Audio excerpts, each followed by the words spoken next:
Hello বন্ধুরা, আজ আমি আপনাদের সামনে নিয়ে এসেছি একটি সহজ একটি গাছ, যেটি কিন্তু আপনার একদমই যদি হাতে সময় না থাকে, এই গাছটি লাগালে আপনার বাগানে সারা শীতকাল সারা সারা বছরই ফুল হয়, কিন্তু শীতের দিনে প্রচুর পরিমাণে ফুল হয়। দেখুন এরকম প্রচুর পরিমাণে ফুল কিন্তু আপনার বাগানে ফুটবে একদম কম যত্নে। আপনার হাতে সময় নেই কিন্তু আপনি এই গাছটি লাগাতে পারেন, কোনো রকম কোনো যত্ন ছাড়াই কিন্তু এই গাছে এরকম এই পরিমাণে ফুল হয়।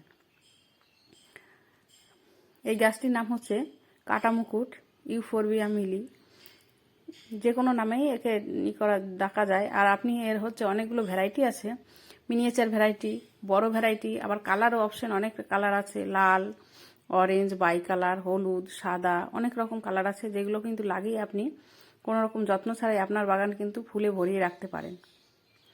দেখুন থোকা থোকা প্রচুর পরিমাণে ফুল কিন্তু এই গাছে হয়।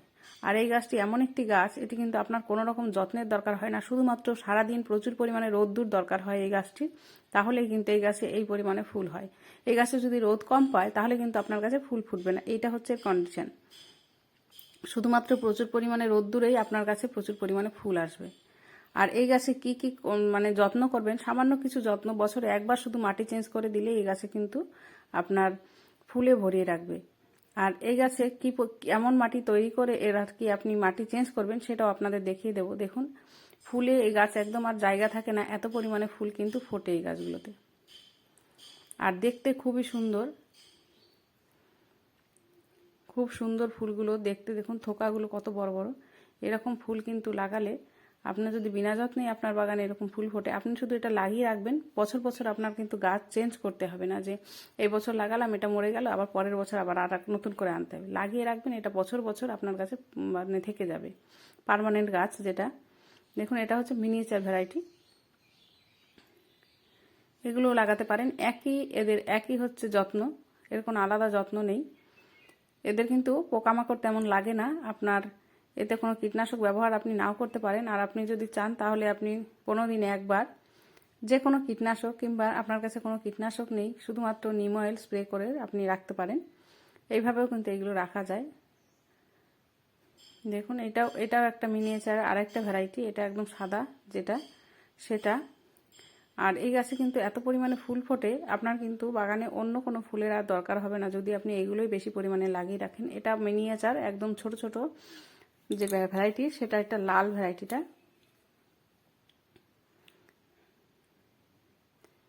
এইভাবে এই গাছগুলোতে প্রচুর পরিমাণে ফুল হয়। এইবার আমি আজকে দেখাবো এই গাছগুলোতে আমি একবার বছরে মাটি চেঞ্জ করে দিই, সেটাই আপনাদের সঙ্গে শেয়ার করব। প্রথমে আগে গাছগুলোতে কি কি কাজ করি, তারপরে মাটি চেঞ্জ করি। দেখতে পাচ্ছেন এই গাছগুলোতে আমি আজকে মাটি চেঞ্জ করে দেবো। সেই মাটিটা কিভাবে তৈরি করলাম দেখুন। হলুদ গাছটাই কিন্তু আমি দেখেছি সারা বছরই প্রায় এরকম থোকা থোকা ফুল হয়, এর কোনো আলাদা কোনো সিজন নেই যে এই সময় বেশি হয়, সারা বছরই এতে প্রচুর পরিমাণে ফুল হয়।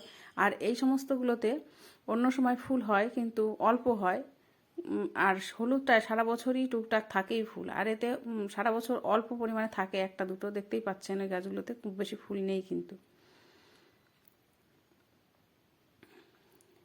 এবার এই গাছে যত শুকনো পাতা আছে সেইগুলো সব পরিষ্কার করে, টবের মাটিটা পরিষ্কার করে, দেখুন আমি মাটি তৈরি করে নিয়েছি। সব কিভাবে তৈরি করেছি আপনাদের দেখিয়ে দেব। এইবার দেখুন এই গাছের গোড়াগুলো সব পরিষ্কার করে ফেলবো। গাছের গোড়ায়, গাছের মানে সারা গায়ে অনেক কাটা যেহেতু আছে, এই গাছ সবসময় এর গাছে কাজ করা যায় না, তাই আমি কিছুদিন পর পর এইভাবে গাছটাকে পরিষ্কার করে রাখি, নাহলে দেখতে খারাপ লাগে। এর গাছের পাতাগুলো যখন শুকিয়ে যায় সেইগুলোই সারা গায়ে আর কি লেগে থাকে, আর নিচের টবেও জমা হয় যেখানে আগাছা জন্মায়।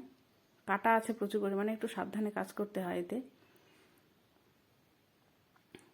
এইভাবে এর পরিষ্কার করে নিয়ে এবার দেখুন আমি এর মাটি চেঞ্জ করে দিয়েছি। যখন মাটি চেঞ্জ করেছি তখন ক্যামেরাটা করা হয়নি, কিন্তু এই দেখুন আমি মাটি যে চেঞ্জ করেছি আপনাদের দেখিয়ে দিচ্ছি। মাটি কিন্তু আলগা আছে, আর টবে যে মাটিটা, আগের মাটিটা চেঞ্জ করে এই মাটিটা আমি বসিয়ে দিয়েছি। গাছগুলো তোলার সময় একটু সাবধানে তুলতে হয়, কারণ কাটা ভর্তি আছে।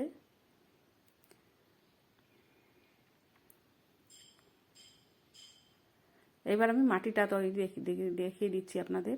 এটা হচ্ছে মাটি। মাটি সবসময় এগুলো যেহেতু কাটা গাছ আর কি, এতে একটু মানে ওয়েল ড্রেন মাটির দরকার, যাতে গোড়ায় যাতে জল না জমে এমন মাটি দরকার হবে। বেশি গোড়ায় জল জমে গেলে কিন্তু গাছটি আপনার পচে যাবে। আর এই গাছগুলো কিন্তু আপনি ডাল কাটিং করে বসাতে পারেন। আপনি কোথাও যদি একটি ডাল পান সেটি এনেও কিন্তু আপনি বসাতে পারেন। আর নার্সারিতে এই গাছগুলোর খুব বেশি দাম হয় না।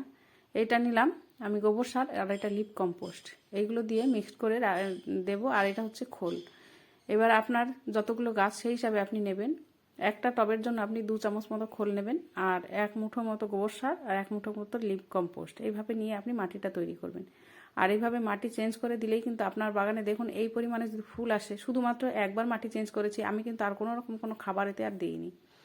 আর এইভাবেই কিন্তু গাছগুলোতে অনবরত ফুল দিয়ে যাচ্ছে। তাহলে এই ফুলগুলো আপনাদের কেমন লাগলো অবশ্যই কমেন্ট করে জানাবেন। যদি ভালো লাগে তাহলে ভিডিওটি ভালো লাগলে একটি লাইক করবেন, আর চ্যানেলটি ভালো লাগলে সাবস্ক্রাইব করবেন। আর এই গাছের সম্বন্ধে আর কোনো যদি জানার তথ্য থাকে অবশ্যই কমেন্ট বক্সে কমেন্ট করুন, আমি কমেন্টের উত্তর দেব। আর এইভাবে আপনি কিন্তু আপনার বাগানে প্রচুর পরিমাণে ফুল পেতে পারেন।